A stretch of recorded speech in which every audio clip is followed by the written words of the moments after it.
परिचय। इस झील को देखें। पहले यह टूरिस्ट स्पॉट था, अब लोग यहां आना पसंद नहीं करते हैं। इसका क्या कारण है? जी हां, इसका कारण झील के प्रदूषित जल की दुर्गंध है। उद्देश्य। इस पाठ के अंत में आप निम्न करने में सक्षम हो जाएंगे।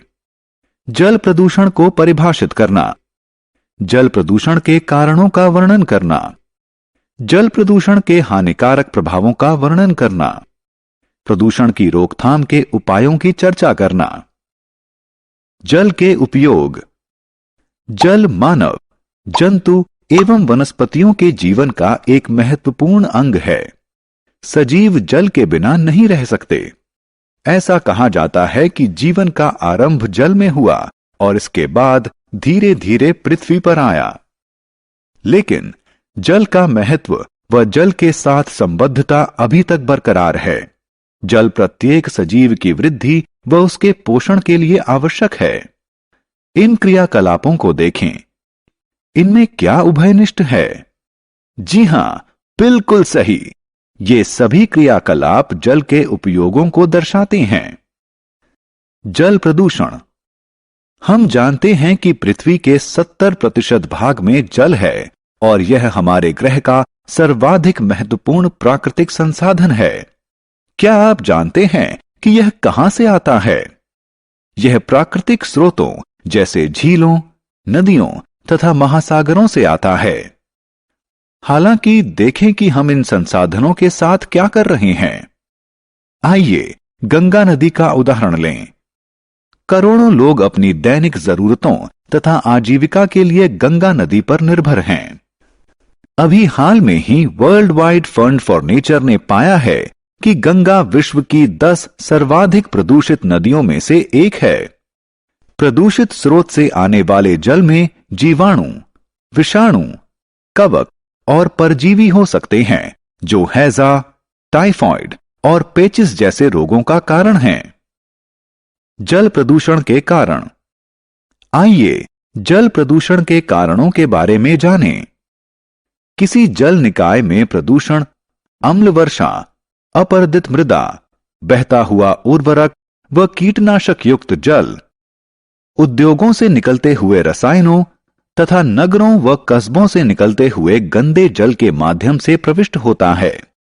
उद्योगों से अवमुक्त होने वाले आर्सेनिक, सीसा एवं फ्लोराइड जैसे रसायन वनस्पतियों एवं जंतुओं में विषाक्तता फैलने का कारण हैं। प्रायः कारखानों एवं पावर प्लांटों में उनकी मशीनरी को ठंडा करने के लिए सामान्य जल का इस्तेमाल किया जाता है और गर्म पानी अवमुक्त किया जाता है। इससे जल निकाय गर्म हो जाता है, जिसके कारण जलीय जंतु मर जाते हैं। क्या आपने ऐसे तालाब देखे हैं जो दूर से हरे दिखाई पड़ते हैं? ऐसा इसमें उगी शैवाल के कारण होता है। क्या आप जानते हैं कि ये शैवाल तालाब में कैसे उगते हैं?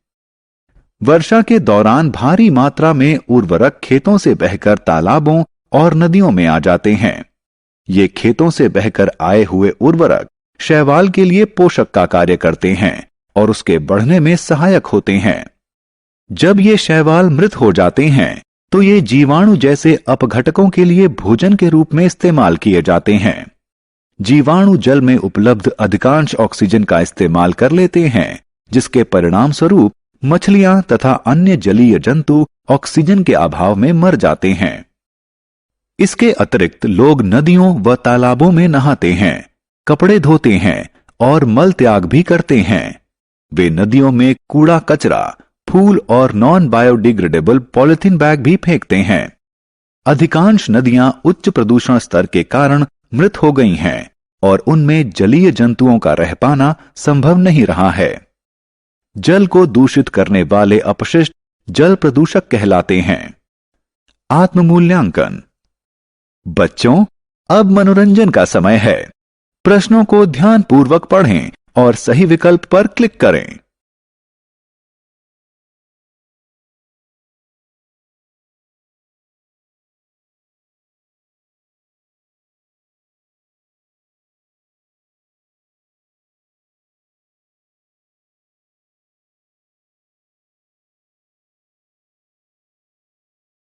पीने योग्य जल क्या है?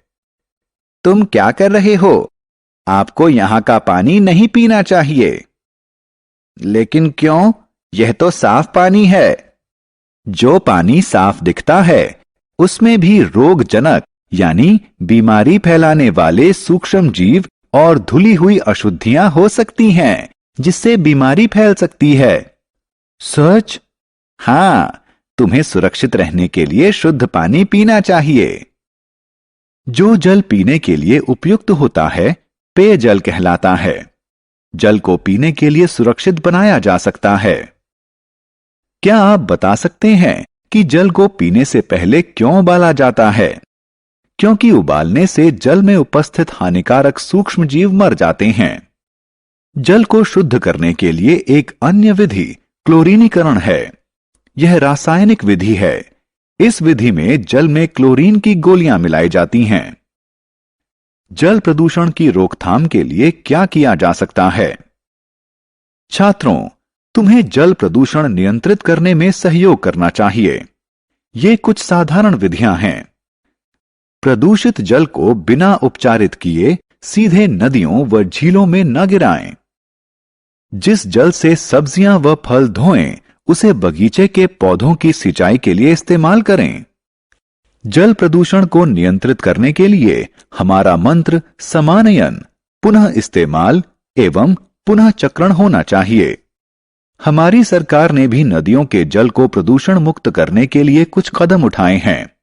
उदाहरण के लिए सन 1985 में गंगा एक्शन प्लान की शुरुआत की गई। इसका उद्देश्य गंगा नदी में प्रदूषण स्तर में कमी करना था। सारांश। आइए हमने जो कुछ सीखा है उसे संक्षेप में दोहराएं। जीवन के लिए हानिकारक पदार्थों के द्वारा जल के दूषित होने की प्रक्रिया को जल प्रदूषण कहा जाता है।